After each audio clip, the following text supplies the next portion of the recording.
Quer aprender a programar e entrar no mercado com mais vagas disponíveis, mas com poucos profissionais? E melhor ainda, poder trabalhar de casa e ganhar em dólar? Confere o link na descrição. Mudando um pouquinho de assunto, Vai lá. rapidinho. É porque eu tô curioso saber dessa parada. Você revelou que é gay, Sim. né? Quando? Faz tempo? Qual é dessa parada? Quando que eu falei ou quando que eu sou? Quando você acha que ia Teve ser um amigo, sempre, né? teve uma pessoa uma vez, né, quando eu fui na campanha para governador, alguém perguntou assim, o que pode surgir para te atacar? Eu digo, olha, eu não tenho nada de errado que possam me atacar, assim, tenho absoluta segurança, sou um cara honesto, não tenho nenhum problema, nenhum rabo preso para Com ninguém. para me atacar, enfim, podem não gostar de uma medida ou outra que eu tenha feito, alguma coisa assim. Mas nada que seja Nada desonesto. comprometedor. imoral. Exatamente. Né? Eu disse, olha, podem vir falar da minha orientação sexual, né? Aí essa pessoa perguntou assim, mas você é gay ou você tá gay? Aí eu perguntei assim, como é que é estar gay? Eu não sei como é que é isso, né? Cara, assim, ó, como qualquer pessoa... Não, mas eu entendi a pergunta deles, porque como qualquer pessoa, criada como qualquer pessoa, como um ser humano como qualquer outro, a gente é criado num mundo que nos fez acreditar que isso era errado, né? Toda uma cultura de que Sim. isso não era uma coisa certa. Então, na minha adolescência, na minha juventude, né, eu imaginava que pudesse ser, mas me recriminava, né, sobre isso. Aí tive uma namorada por 4 anos lá na minha juventude, me apaixonei por ela, realmente estava apaixonado. E Você aquilo... gostava de transar? Sim. Não tinha prazer, né? Não era nenhum problema e realmente me apaixonei, me envolvi com ela e foi uma grande paixão. E aí aquele interesse, sentimento parecia ter sido assim, foi uma fase, aquela história, foi uma fase e nunca tinha vivido nada com qualquer outro homem. Depois tive outras namoradas, até que a primeira vez que eu fiquei com o cara foi com 25 anos de idade. Né? Eu já era vereador em Pelotas e tal. E não fiz achando que coisa errada, tenho que esconder isso, não posso tal. Vivi relacionamentos, tive namorados. Só não falava publicamente sobre isso, mas nunca tentei, a partir daquele momento que eu me entendi, assim, não, sou gay, né, Mas você é gay ou você é bi? Não, sou gay. É que sou você gay. gostou de transar com ela. Eu fico confuso, assim. Porque você gostou de mulher. Mas é difícil dizer. Hoje em assim. dia você não pegaria uma mulher assim só de, foda-se, Não, porque cansei. tô namorando Ah, e tal. tá, entendi. Sim, sou um cara comprometido. Entendi. E apaixonado por ele também, vou fazer uma homenagem aqui. Estão completando 1 ano de namoro agora Legal, em legal. outubro. Mas assim, cara, acho que essa questão dos rótulos, se é isso, aquilo, enfim, né? Acho que tem que compreender quem é bi, quem é trans. Cara, a pessoa tem que ser o que ela se sente à vontade, entendeu? Isso não mexe na vida dos outros, não toca na vida dos outros, toca na vida dela, entendeu? Isso não devia nem ser uma discussão. Exatamente. E, aliás, foi exatamente por isso que eu não falei a respeito disso antes, né? Eu era já vereador, como eu disse, quando isso se resolveu, vamos dizer, na minha cabeça. Aceitei isso e beleza, fui para frente, concorri a prefeito. Porque quando eu fiquei com 25 anos, foi 2010. E aí concorri a prefeito em 2012. Havia boato e tudo mais, e até um assessor meu na Câmara de Vereadores uma vez me disse, Eduardo, queria te dizer que estão falando que você não vai concorrer a prefeito porque você não vai ter coragem, porque vão revelar que tu é gay e que tudo mais. E eu não quero nem saber, porque eu também não tinha falado com ele a respeito disso, eu não quero nem saber se é ou não é, só estou te dizendo porque estão falando isso aí que pode acontecer.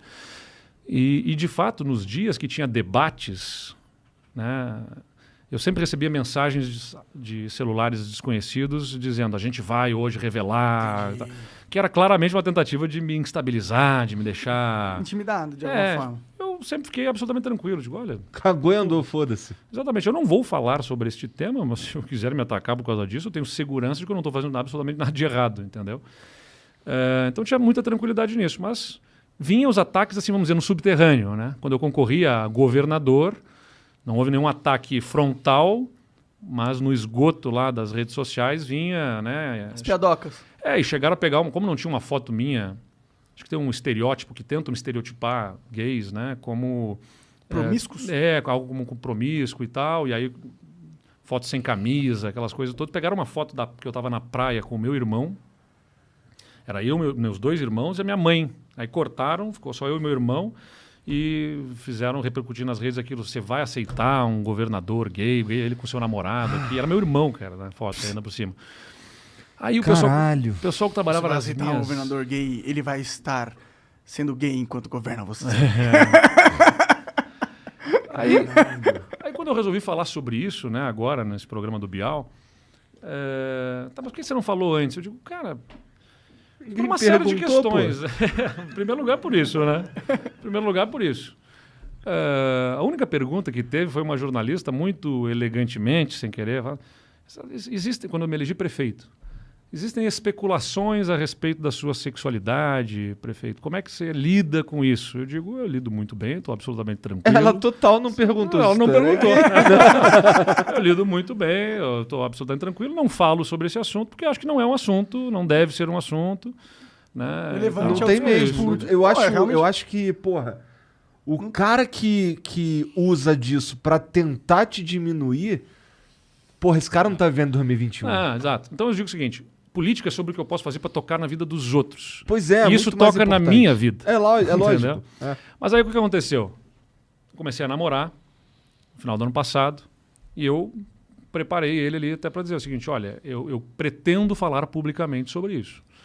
Pretendo falar, independentemente de ser candidato a qualquer coisa, porque, embora eu acho que isso não toque na vida dos outros, sabe, no momento que eu virei prefeito, sou governador de um estado importante e tal, falar sobre isso publicamente toca na vida dos outros. Aí sim toca, entendeu? Por quê?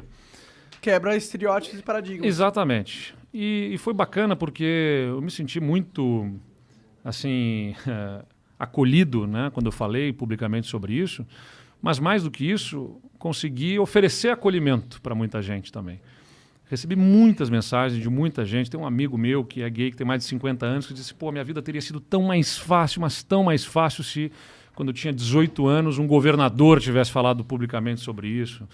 Recebi relatos de pessoas que não estavam conversando, irmãos, por conta de desavença, por causa disso, da orientação sexual de da briga na família, e em função do assunto ter vindo à tona no momento que eu falei abertamente sobre isso, conversaram na família, se reconciliaram. Então acaba tocando na vida das pessoas. Agora, assim, eu sempre fui perguntado, antes de falar sobre ser gay, sobre a juventude, né? E eu sempre digo, olha, eu não defendo a minha juventude como algo que me faça melhor. Eu não sou melhor do que ninguém por ser jovem. Eu só não aceito que me coloquem como pior por ser jovem. Eu falo a mesma coisa sobre a minha orientação sexual. Eu não sou melhor do que ninguém por ser gay.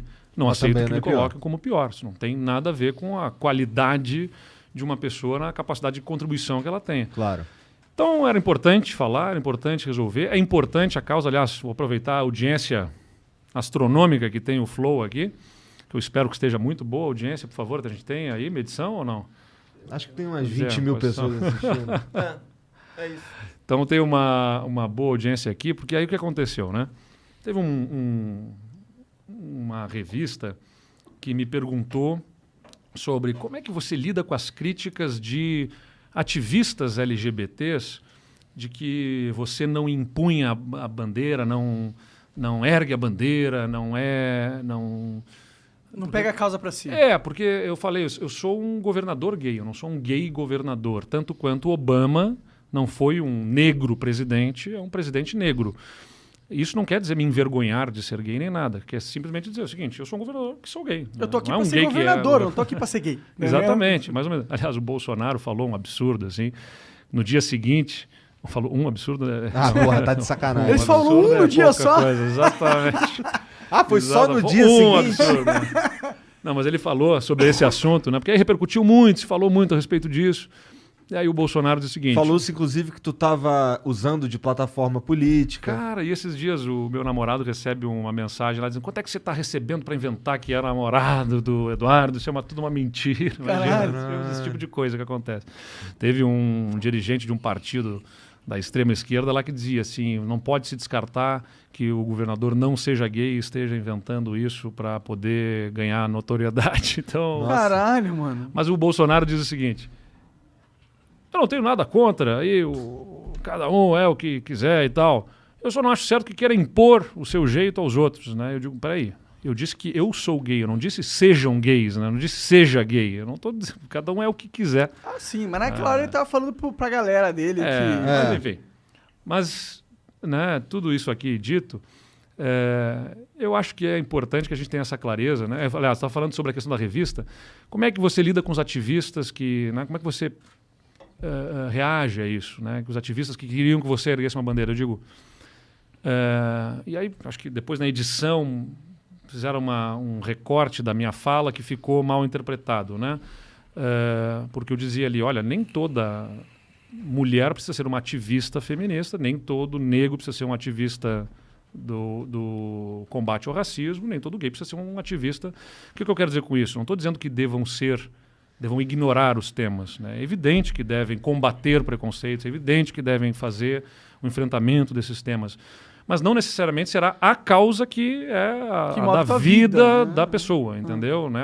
Acho que ela tem que, sempre que se deparar com os temas, ajudar e colaborar com a causa. É meio ruim você se limitar à sua sexualidade. É um fator da tua...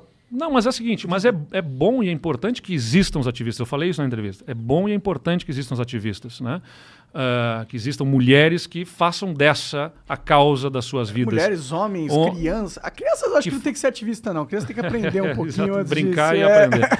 Agora, mas é importante até para as crianças, claro, com todo cuidado, né? Ter um pensamento sobre o ajudar, todo e tal. Porque boa parte de problemas psicológicos futuros acontece lá quando as crianças, né, pelo bullying, e o bullying vem de preconceitos que vão, né? Então você tem que ajudar as crianças a reconhecer essa diversidade com respeito, né, sem evidentemente fazer uma abordagem, pai, né? Ou mãe. Mas nem sempre as pessoas têm essa compreensão, porque elas tentam impor. Normalmente não tem, né? Infelizmente. E aí, enfim, mas é só para deixar aqui, porque começaram a dizer que eu estava dizendo naquela entrevista que eu não teria a agenda LGBT num governo. Não é absolutamente verdade.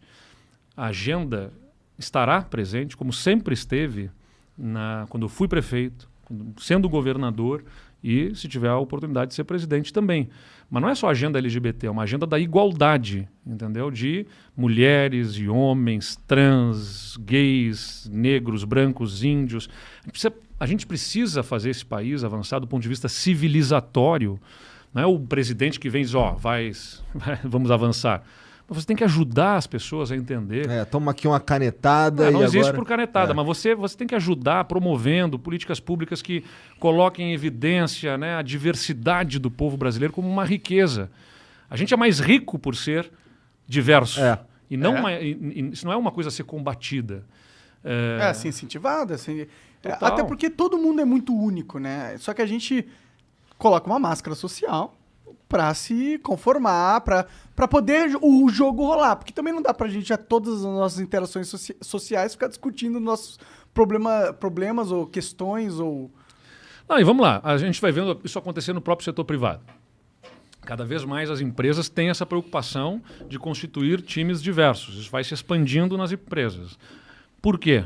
Bom, em primeiro lugar, porque tem uma exigência na sociedade. A sociedade quer, né, comprar boa parte, pelo menos uma parcela, um público cada vez mais daquela empresa que demonstrar ter um alinhamento de valores, não desmata, respeita o meio ambiente, respeita a diversidade e tal, né, insere, isso tem um valor na sociedade. É positivo demais que isso tem agora. Super positivo. Em segundo lugar, não menos importante, porque times diversos são mais criativos. Se eu botar na volta dessa mesa para a gente discutir um problema X, homens brancos de meia idade, eles vão ter uma visão de mundo. Eles têm uma experiência de vida mais ou menos parecida. Então eles vão olhar aquele problema sob um ângulo, né? Agora, se a gente bota na volta dessa mesa aqui homens, mulheres, gente mais jovem, gente de mais idade, pessoas com deficiência, negros, índios, brancos, enfim, crenças religiosas diferentes, gays, trans, a visão sobre aquele problema vai vir sob diversos ângulos. Isso vai dar mais criatividade. Então, essa coisa da criatividade e do mais povo clareza da realidade do problema. Quando uma inteligência artificial quer chegar numa conclusão, o que ela faz? Ela busca a maior quantidade de dados possíveis para tomar decisão. E é isso que a diversidade traz, a maior quantidade de dados possíveis. Exato, totalmente. Obrigado os caras que estão aqui ligados nos dados ajudam a gente a botar na língua que o pessoal vai entender aí. Background, cara, você sempre foi político? Então, fui representante da turma quando eu tinha 11 anos. Foi mesmo? Depois virei, sim. Pior é que é assim. Já sempre gostei de política. E na próxima vez me lembra a minha equipe aqui que nós vamos dar também um abridor de garrafa pro Flow. Aqui. Tá precisando mesmo. O abridor Quebrou, mas eu abri. O abridor tá... Boa, quebrou na hora certa, depois de abrir o vinho. Mas a gente... Cara, eu sou filho de professores universitários. Meus pais são professores aposentados hoje da universidade. Ó, já até deixei a minha tacinha aqui pra gente brindar. Boa. Sou filho de professores universitários da Universidade Federal de Pelotas. Vamos fazer um brinde aqui, ó. Vamos. Um vinho gaúcho, uma água Mineral. Boa. Saúde. da Sabesp.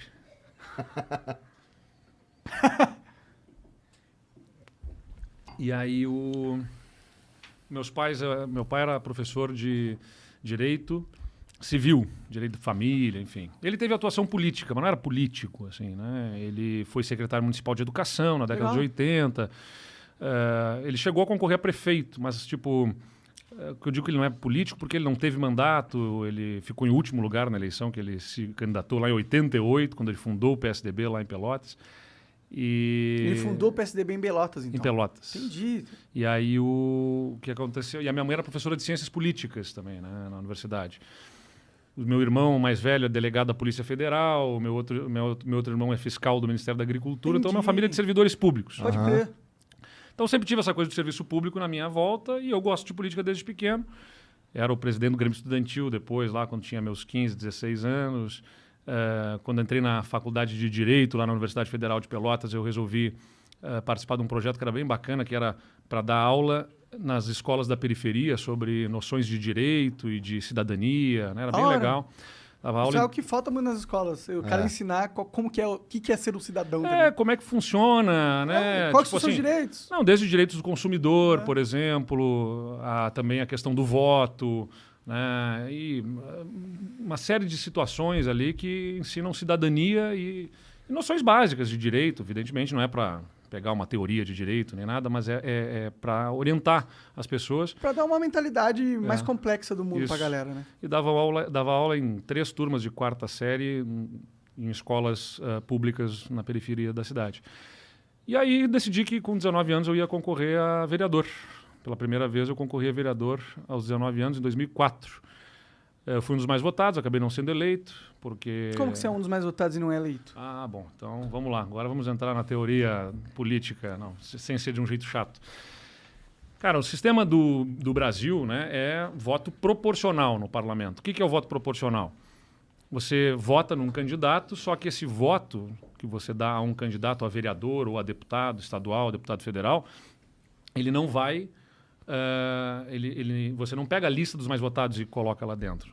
Ele soma no bloco do partido e aí você divide todos os votos válidos de todos os partidos. Então, todo mundo que votou, que não anulou, que não votou em branco, enfim, e divide pelo número de cadeiras. E aí você vai ter. Então, supondo o seguinte, ó, lá tem 20 cadeiras, tem 200 mil votos, divide 200 mil votos por 20 cadeiras, vai dar 10 mil votos por cadeira. Então, a soma dos candidatos de um partido, todos eles juntos, tem que dar 10 mil para conseguir uma cadeira, 20 mil para conseguir a segunda cadeira. E assim vai indo. Né? Aí define que é o tipo de coisa que até estão mexendo, já mexeram alguma coisa na legislação, porque o que acabava acontecendo? Teve episódios em que, sei lá, quando o Clodovil foi eleito, fez 1 milhão de votos e acabou levando gente. Exatamente, porque você pega os votos... Então tu teve muito voto, mas seu partido não. O que aconteceu foi que a nossa coligação fez 2 cadeiras, eu fui o terceiro. Então eu fui mais votado que muita gente que entrou, mas não acabei não... A nossa coligação não elegeu o suficiente. Você foi o terceiro mais votado da sua coligação. Exatamente. Entendeu? Aí... Não tem mais coligação para vereador, tem? Agora não pode mais. Aliás, foi o que o Congresso decidiu essa semana. Estava discutindo se ia voltar a coligação, se não ia. E o Senado deliberou que não volte a coligação. Que eu acho um negócio certo, porque... Eu também acho. A gente precisa ajudar a reduzir o número de partidos. E outra coisa, o cara tem que votar em alguém e eleger essa pessoa. Não dá para votar em alguém e eleger outra pessoa. Bom, não faz sentido pra mim. Aí é um negócio, aí vamos discutir uma teoria, assim, que é tentando, mais uma vez, deixar, né, para que todo mundo acompanhe e não troque para outro canal do YouTube aí, sem ficar enfadonho. Mas é o seguinte, em tese faz sentido isso, né? Porque, quer dizer, vamos pensar que os políticos estivessem dentro dos partidos, com os partidos cobrando identidade partidária, né? Ou seja, afinidade com o projeto e tudo mais. Bom, Se 1 milhão de pessoas votou no João, numa proporção de, sei lá, de 10 milhões de eleitores que tem em São Paulo, por exemplo, 1 milhão de pessoas votou nele, em tese, 10% da população concorda com aquele tipo de visão. É legítimo que tenha próximo de 10% de cadeiras dentro do parlamento com aquilo ali. Então não dá para eleger só o João. Pois é, aí é a questão da tese. O sistema proporcional ele é defendido por alguns porque ele é o que menos desperdiça votos, entendeu? Porque se você pegar simplesmente os mais votados e colocar lá dentro, todos os que votaram em todos os outros candidatos, não são voto representados. foi colocado no lixo, entendeu? Não estão representados. Então, o sistema proporcional ele acaba, em tese, sendo defendido porque os votos que foram dados ao Juca, ou sei lá, qualquer um, ao Monarca, que é candidato a vereador, lá ele não se elegeu, mas os votos dele foram aproveitados para eleger um outro candidato que, em tese, pensa próximo como ele. Mas a gente sabe que é o que não acontece na realidade. Esse né? é o argumento que os caras usam, porque é o argumento politicamente correto, que você pode falar na TV, mas na verdade eles querem se perpetuar dessa forma, porque aí você dá uma força para os partidos muito maior. Eu acho que é mais possível que isso tenha se corrompido ao longo do tempo do que não tem algo sistema... assim. Não, mas eu acho que, tipo, eles perceberam que não funciona, entendeu? Mas aí eles perceberam que tem como sacanear o esquema, eu acho. Não, é que, tipo, se o esquema é você querer que mais pessoas estejam representadas, você não vai passar um cara que recebeu poucos votos, que é isso que acontece, entendeu? Faz sentido. Assim, ó, então, como eu disse, não tem um sistema infalível na política, entendeu? Porque você vai ver prós e contras em cada um dos sistemas. Eu, mas particularmente... esse parece bem burro. Quando exemplo, que você pega em tese, né, o sistema proporcional, você vai, como eu falei, 1 milhão de pessoas. Tem lá um candidato X que defende a privatização disso, daquilo, do mais. Ele faz 10% do total de votos. Aí depois lá onde tem 50 cadeiras só tem ele. Não, se 10% do eleitorado votou nele, então 10% das cadeiras, em tese, deveriam estar por uma questão de correspondência. É que 10% votou nele. Aí nele. que tá, mas nas ideias dele, em tese. É esse. O problema é que os partidos, eles talvez estejam com as ideias um pouco diluídas demais. Não, o problema todo é o seguinte, acaba aqui na democracia, a gente tem, na forma como a gente exerce, usa-se o sistema, é o seguinte, a gente precisa de voto para eleger. Então pega lá o fulaninho que é famosinho, bota ele para puxar voto e eleger mais gente. Aí começam as deturpações desse negócio. É uma entendeu? mecânica dentro do sistema que Claro, só causa claro. distorções. Não, eu acho que é um problema. Eu sou defensor do voto distrital misto. É para explicar o que é o voto distrital misto, sem ser chato de novo? Pode explicar. Então vamos lá. Não, o distrital é o seguinte, basicamente você vai é o sistema americano, entendeu? Só que o americano é distrital puro, né? Por que é puro eu explico em seguida. Você fazer distritos é bom porque você garante que todas as regiões estejam representadas. Eu vou falar, eu sou de uma região no estado do Rio Grande do Sul, bem lá para o sul, Pelotas é polo da região sul, quase no Uruguai, e que é economicamente mais frágil. E o economicamente mais frágil acabou fazendo com que a cidade e a região ficassem também politicamente fragilizados. Porque tem uma certa correlação assim, entre força econômica e força política. Né? Uma certa? Então totalmente correlacionado. A região acabou tendo dificuldades de eleger seus representantes e tudo mais. Então pode acontecer, em tese, que os candidatos mais votados são todos de uma região e toda uma região do estado fique sem representação. Se você faz por distritos, você, em primeiro lugar, assegura essa representatividade regional. Em segundo lugar, melhora a palavra em inglês seria o accountability, que é a relação, entendeu? A transparência. De fiscalização, de acompanhamento dos mandatos. Olha, eu sei que eu não votei no Monark, mas ele foi eleito pelo meu distrito, eu sei que ele me representa. Porque muita gente, sei lá, você lembra em quem você votou para vereador no ano passado? Eu não voto para ser vereador. Então, então, mas vamos supor que você lembrasse se tivesse votado num cara que não se elegeu. Se você votou num cara que não se elegeu, o seu voto no nosso sistema ele ajudou a eleger alguém. Mas você não sabe quem é essa pessoa, você não tem relação, você não... Agora, se o seu distrito, você votou num nome e essa pessoa não se elegeu, mas se elegeu outro, você sabe que aquele outro representa, entendeu? Olha, eu não votei nele. Exatamente, mas ele é o representante do distrito. Então, quando surgiu um negócio, quero reclamar lá disso, daquilo, eu sei que ele é o representante, eu vou em cima dele. Pra mim, isso é legal. Funciona melhor do que o sistema atual. Eu sei que pode ter distorções também, porque eu sei o que acontece nos Estados Unidos. Quem faz esses distritos é um órgão eleitoral. Tem um termo, via de regra, é a Assembleia Legislativa. Aí tem um termo americano lá que eles usam que é gerrymandering, que é Mandarin de salamandra, né? De salamander, que é porque eles acabam, se você tem a maioria na Assembleia, eles acabam, às vezes, mexendo nos mapas dos distritos para Exatamente. puxar lá e fazem Eles fazem uma uma pesquisa e falam salamandra, aqui, porque parece uma salamandra, uma tripa lá que vai lá e pega, ó, aqui tem voto nosso, que se a gente puxar para esse distrito, a gente ganha o distrito. Aí começam a fazer deturpações. eles fazem uma pesquisa assim, ó. Eles têm os democratas e os Sim. republicanos. Aí fala, onde tá os democratas? Ah, tá nesse bairro. Beleza. Se nós somos democratas, nós controlamos quem faz o distrito. Vamos fazer um distrito onde a gente sabe que só tem democrata. E aí a gente sabe que os democratas vão ganhar. É isso que acontece. Bom, mas enfim, como eu estou dizendo, não tem sistema infalível, entendeu? Não tem. Eu tenho uma ideia de um sistema aqui na minha cabeça, Vamos mas lá, eu não bola vou aí. falar. Não, Vamos não lá, vou falar. compartilha com a gente. Fala, é que eu sempre falo, a galera vai me odiar. Que Diz é a aí. democracia líquida.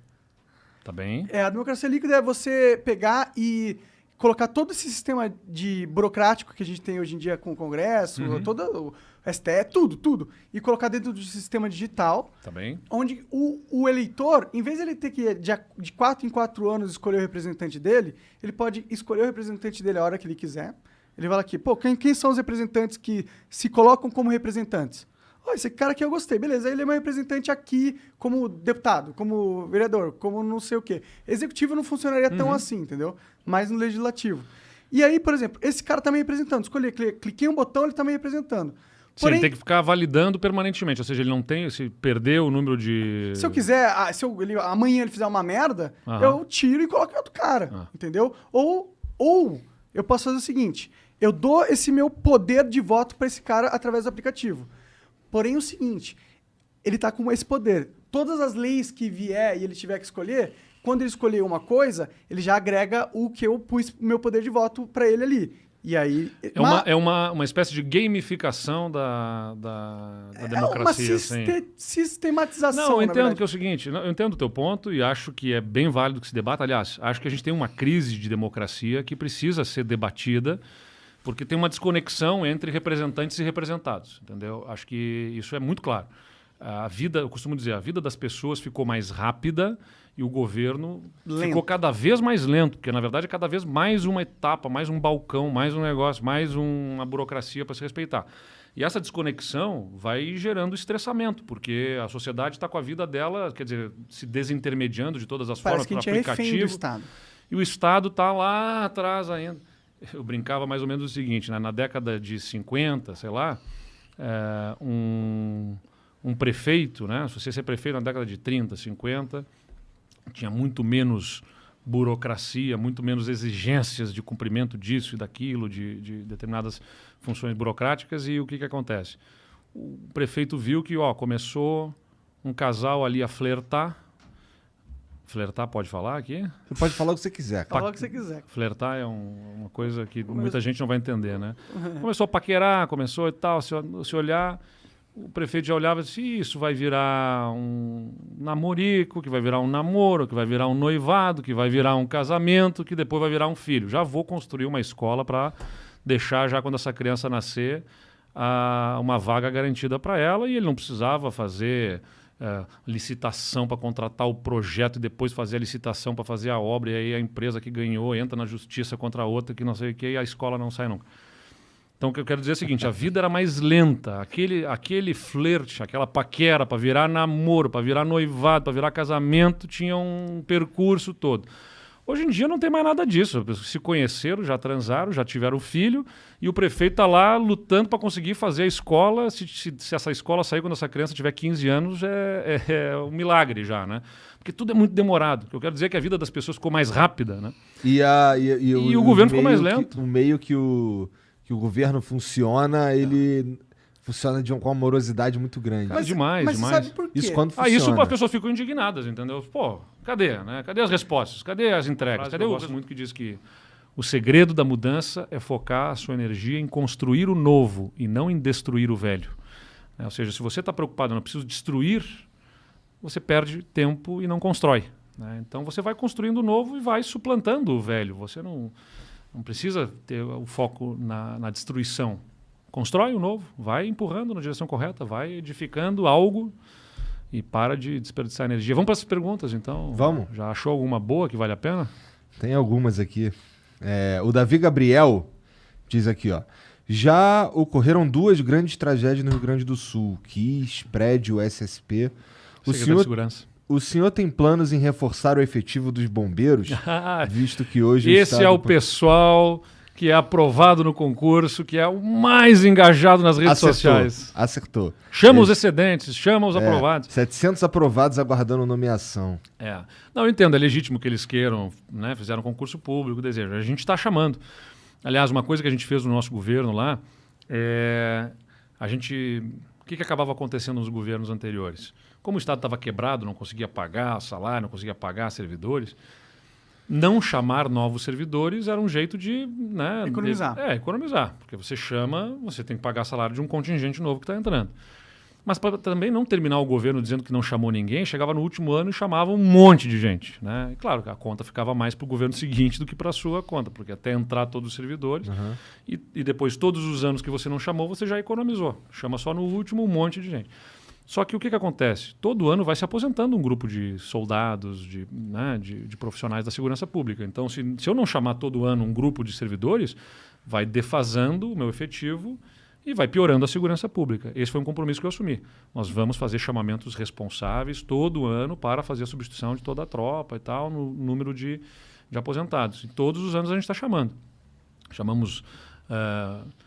entraram cerca de 2.000 soldados no primeiro ano, depois a gente chamou 800 que tinham sido chamados no governo anterior, que acabaram entrando no nosso, justamente naquela lógica de deixa para chamar no final.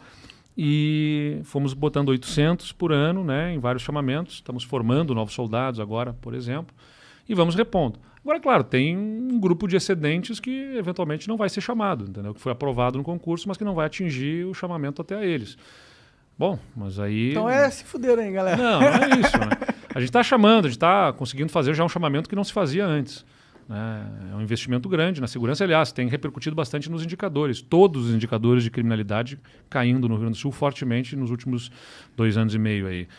Só para dar um exemplo, homicídios caíram 35% desde o início do nosso governo, roubos de veículos caíram mais da metade, né, mais de 50% de queda de roubos de veículos no Rio Grande do Sul, desde o início do nosso governo até aqui.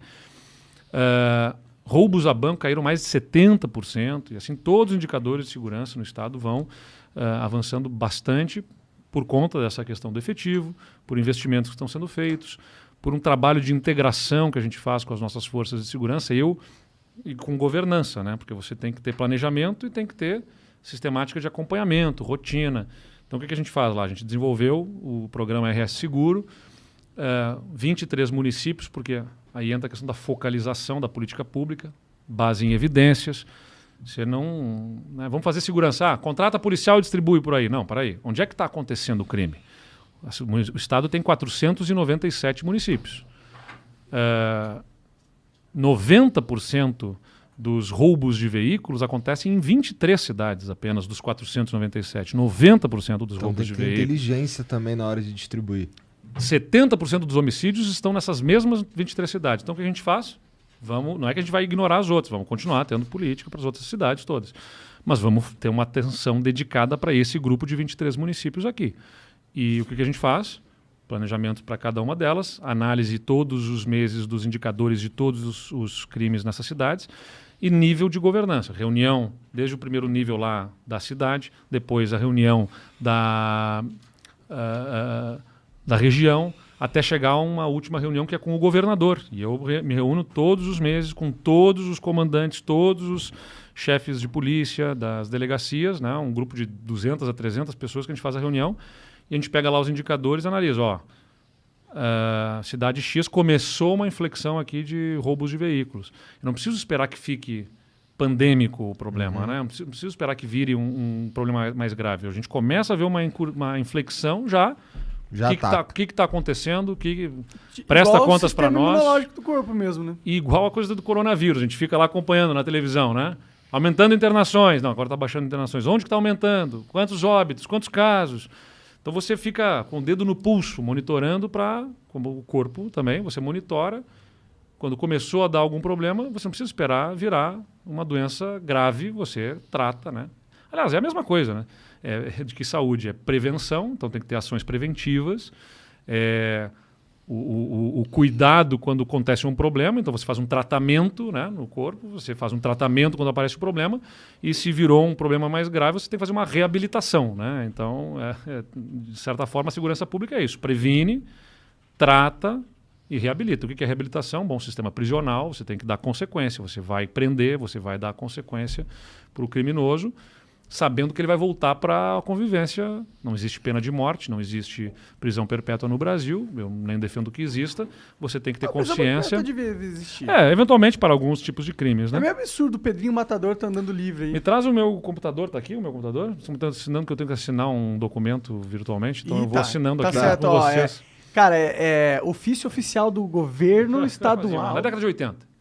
Na década de 80, o Estado podia emitir títulos da dívida, que é o que o Brasil faz aí, tem os juros, né, títulos da dívida pública e tal, que nada mais é com que, estou lançando esse título que a gente vai remunerar daqui a 10 anos com 10% de juros, assim, assado. Os estados podiam fazer isso também, né, naquele período. E o Estado, então, foi se endividando. E ele ficou com 2 problemas que a gente tem que administrar hoje. Um déficit, um desequilíbrio na aposentadoria, na previdência. Só para dar uma dimensão, o Estado tem 50 mil professores em sala de aula e tem 100 mil professores aposentados. Então você tem 2 professores aposentados para cada um que está na sala de aula. E a mesma coisa na polícia militar e em outros setores.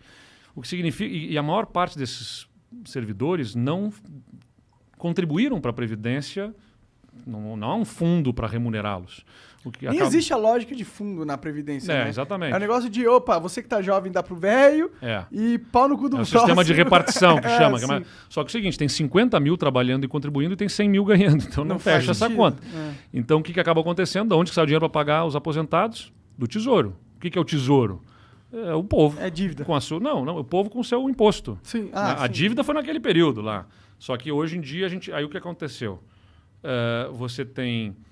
Chega no Plano Real, 94, e aí o governo, para poder estabilizar a economia, o que ele faz?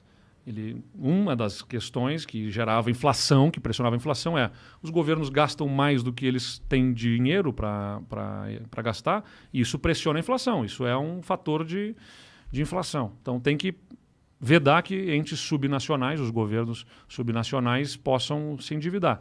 O que faz o governo federal? Ele encampa a dívida toda, ele traz a dívida toda dos estados para ele e os estados passam a dever para o governo federal. Então a gente tem uma dívida gigantesca com o governo federal, que está se pagando desde então, que não se termina de pagar. Quantos bilhões são? Sabe? Cara, o estoque é, se não me engano, 70 bilhões de reais. Tá? Para um estado pagar sozinho. Sim, os maiores devedores são São Paulo, Minas Gerais, Rio Grande do Sul, Rio de Janeiro. Quantos bilionários tem Rio Grande do Sul? Pega uns 4 aí e a gente paga essa porra. Pois é, antes fosse assim, né?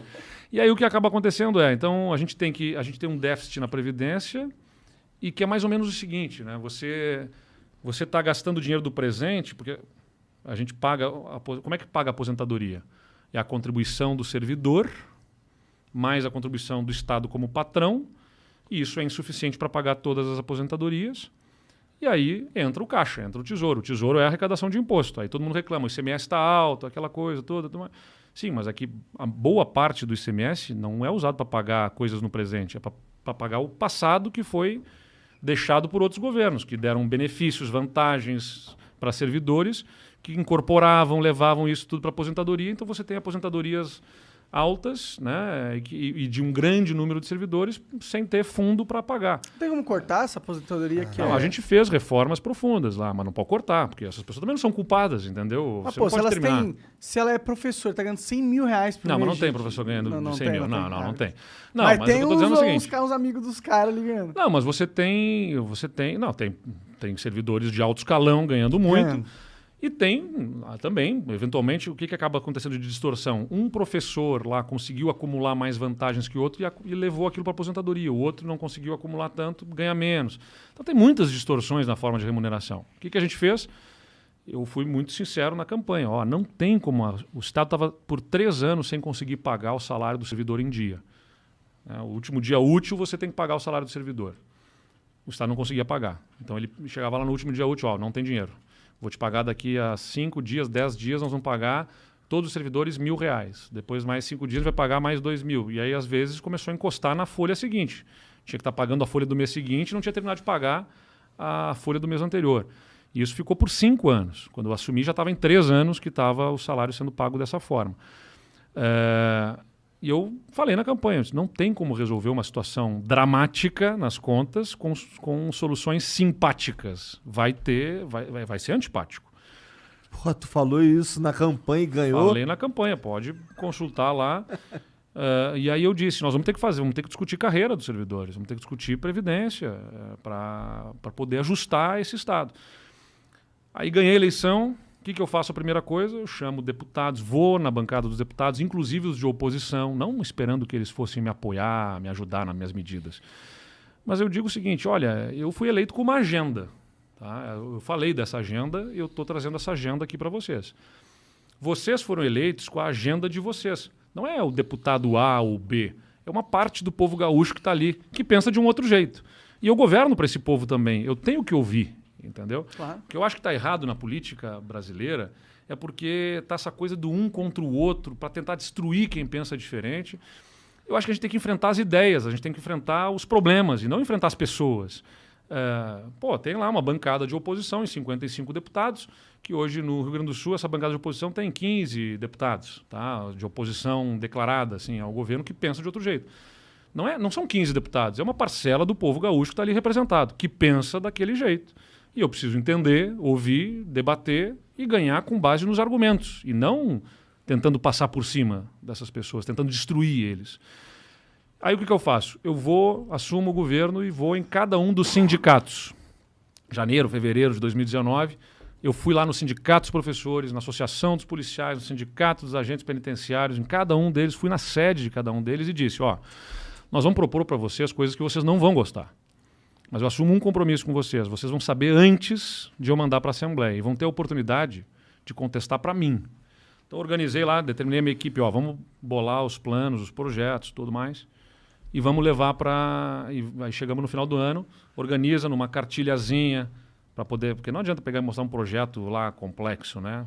Organiza uma cartilhazinha mostrando o que está na lei, o que a gente quer mudar, como é que vai ficar... E na outra coluna, por quê? Né? Qual é a razão da gente estar propondo aquela alteração? Fizemos uma cartilha, tudo mais. E aí voltei depois lá, setembro, outubro de 2019 e chamei cada sindicato e fiz uma apresentação para cada um deles.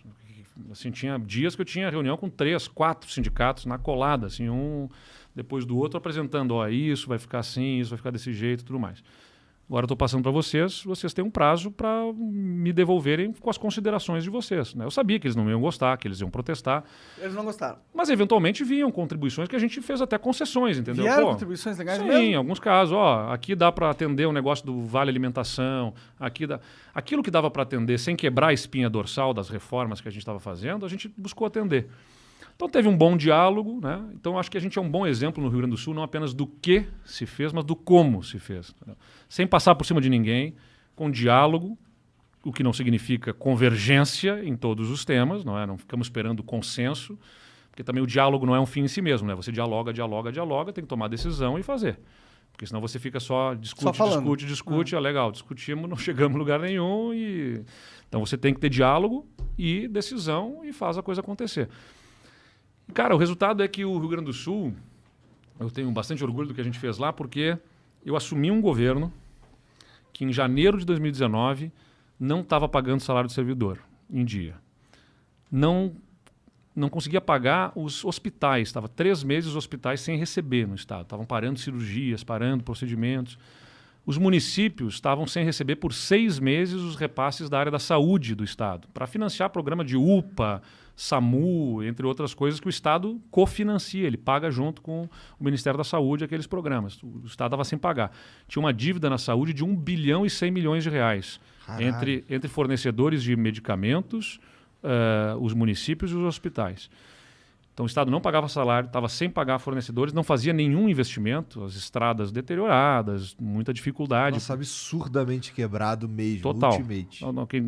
Não estou fazendo drama aqui, é só pegar lá ranking da competitividade dos estados, vai ver que o Rio Grande do Sul era o último em solidez fiscal, né, que é o que diz da incapacidade de a receita cobrir a despesa.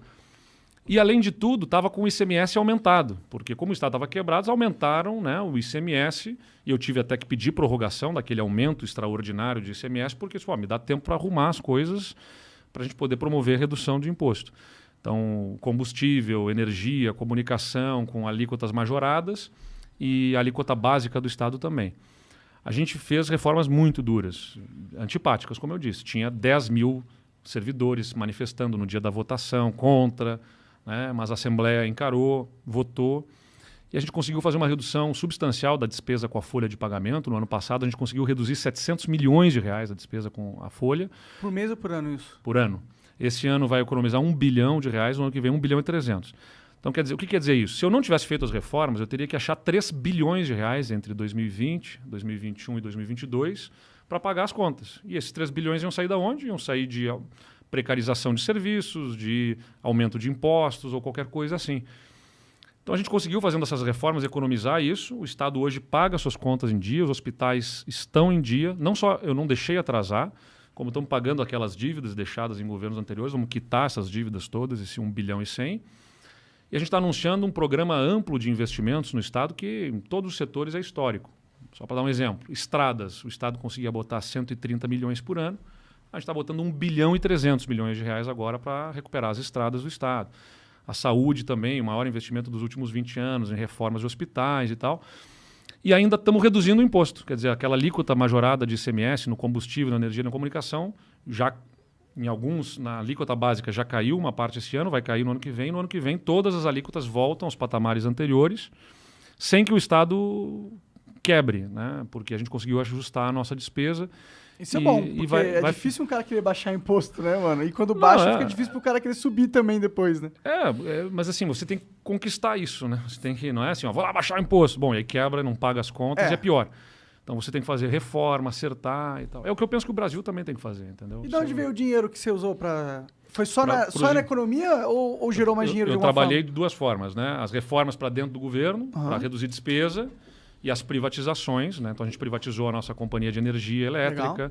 A distribuidora e a transmissora já foram vendidas, a gente está vendendo a geradora de energia também, tem uma companhia de gás, e a gente acabou de aprovar a privatização da companhia de saneamento. Tem mais coisa para privatizar, não? Ainda ficará o banco do Estado. O Estado ainda tem um banco. Tá? Essa discussão vai ter que vir para frente. Só que aí, Monark, investimento, não preciso ter a LTW aqui para me dizer isso, né? O que é o investimento? Você tem que escolher, você tem um recurso limitado e você escolhe onde é que você vai colocar, né?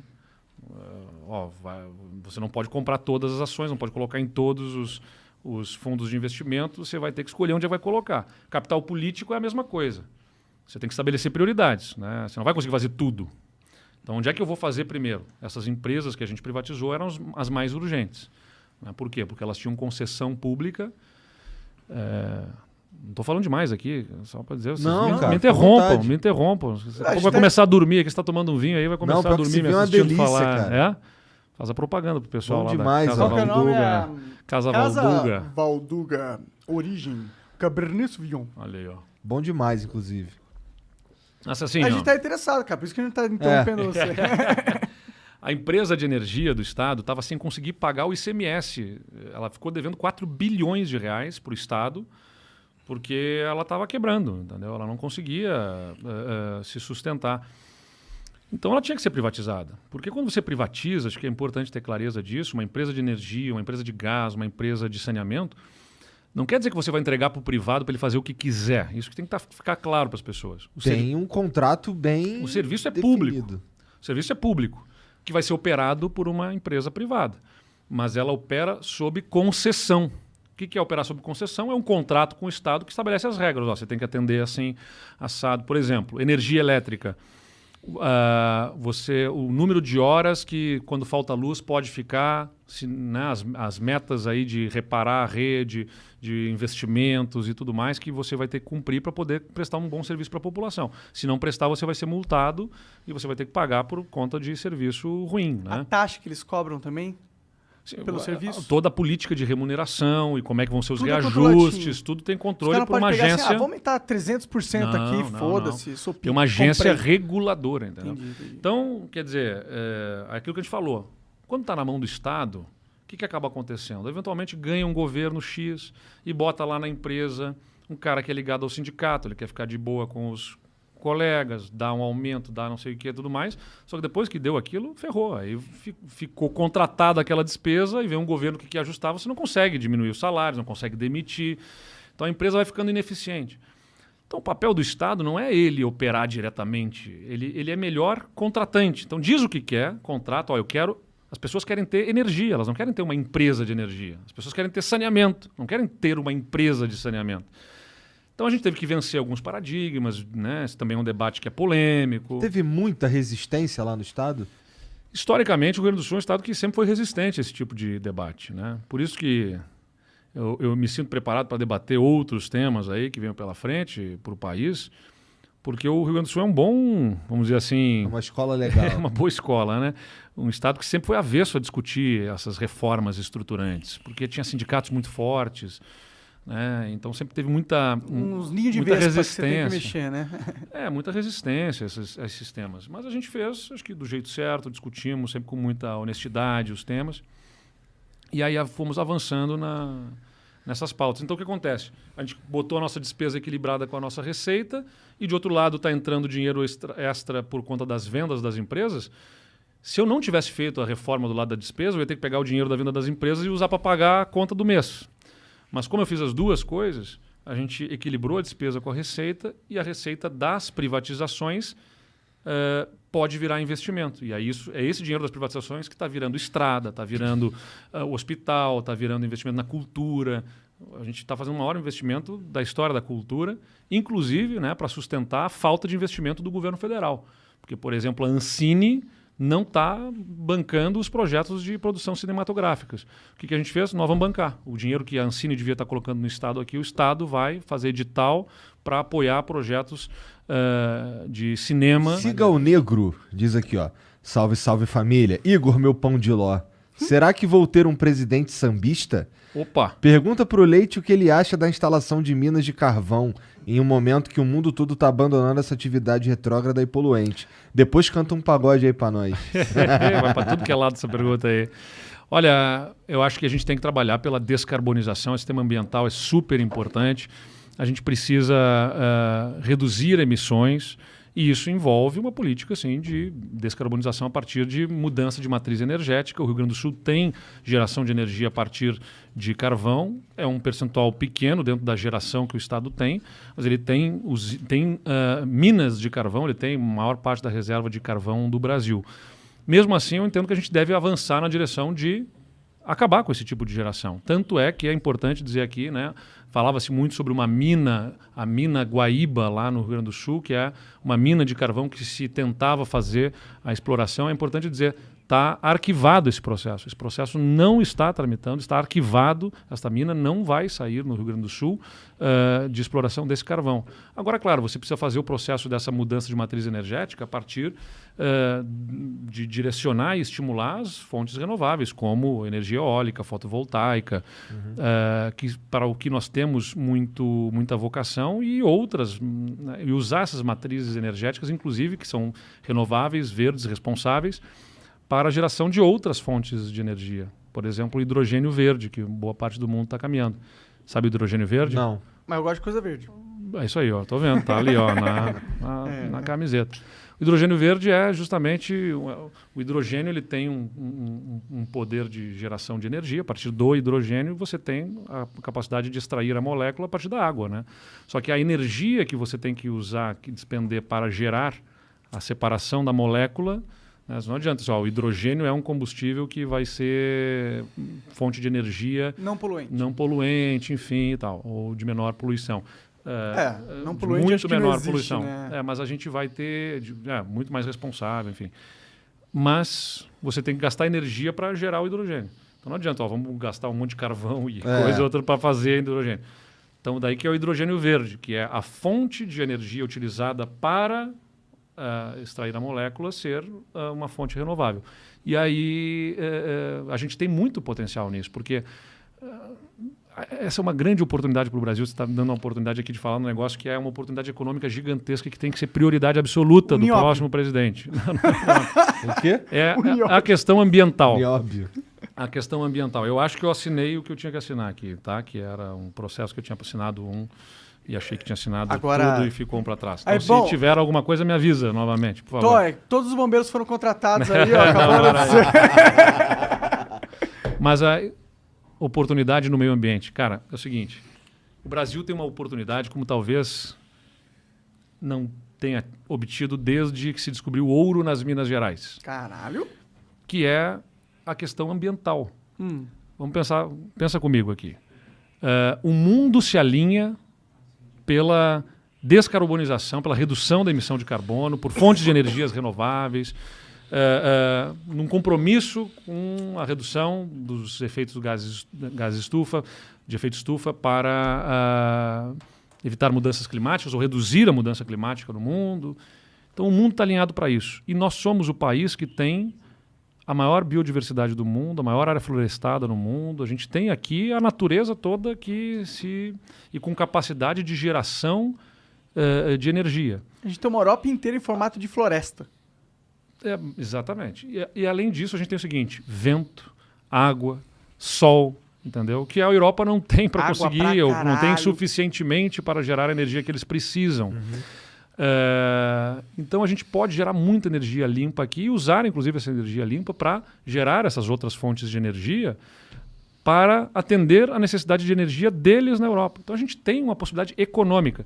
O que eu quero dizer aqui é o seguinte: não bastasse ser importante o compromisso com o meio ambiente do ponto de vista ético e de civilização, de geração, entendeu? Para com as futuras gerações, a responsabilidade com o planeta que a gente vive, tem ainda um componente econômico em que a gente pode extrair economicamente dessa necessidade do mundo, de precisar de energia limpa. A gente consegue gerar, a gente pode fazer, né? E a gente pode trazer para cá indústrias que são de demanda pesada de energia e que precisam, cada vez mais a população exige deles que eles tenham os seus produtos sendo feitos com a garantia de uma energia limpa, e o Brasil tem essa energia para fornecer, então a gente pode trazer para cá empresas, indústrias para produção pesada, porque a gente consegue oferecer o que o mundo mais vai exigir deles, que é redução de emissão de gases de efeito estufa a partir de fontes renováveis de energia, para dar um exemplo, né? Só que o país precisa, para isso, demonstrar claramente, mundialmente, o seu compromisso com o meio ambiente. Ele não prova isso. Pelo contrário, ele está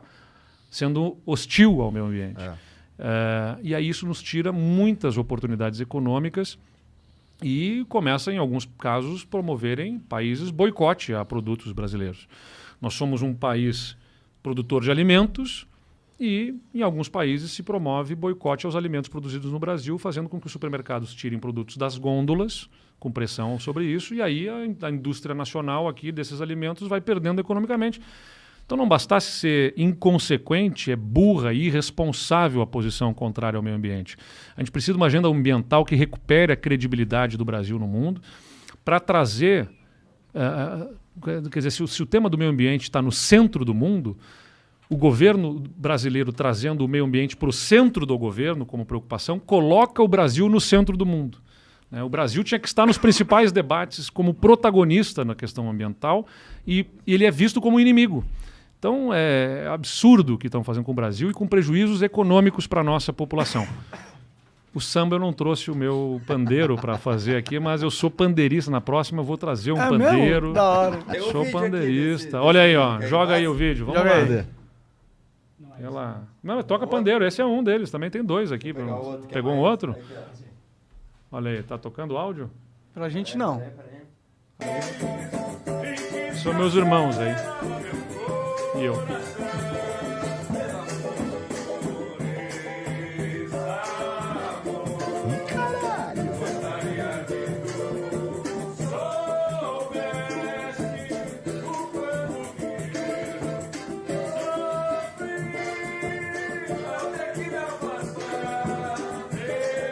Maneiro. É isso aí. Eu tocava saxofone quando eu era adolescente. Caralho, difícil pra caralho tocar. Você era bom? Não. Mas aí o meu pai, né, coitado, meu pai é músico, assim, gosta de tocar música, ele toca violão, toca piano, toca acordeon, e daí vem essa veia que a gente gosta de música na família, muito bacana, a gente gosta de se juntar, tocar um samba, ou outros estilos musicais. E aí eu tava lá aprendendo saxofone e tudo mais, e eu pegando o jeito e tal, começando a tirar as primeiras músicas, mas claro que dava aquela alguma coisa aqui e ali, né? Mas tava saindo, tava começando a sair, vou lá me exibir pros meus pais lá. Tô tocando aqui, bem, agora toco. Meu pai olhou pra minha mãe e disse o seguinte: saxofone é um instrumento bonito, né? Quando bem tocado. Aí eu entendi aquilo como assim, vou trocar de caminho e tudo mais. Aí ele não me desestimulou. Amo meu pai sempre me deu muito estímulo. Mas aí eu disse, já que a família gosta de samba, vamos atacar na percussão e vamos acompanhar num pandeirinho. Menos complicado. Que não é tão fácil como muitos querem fazer crer aí, né? Depois vamos trazer um pandeiro aqui pro pessoal do Flow, vamos ver se eles tocam pandeiro. Eu sou uma negação. Não tem ritmo nenhum.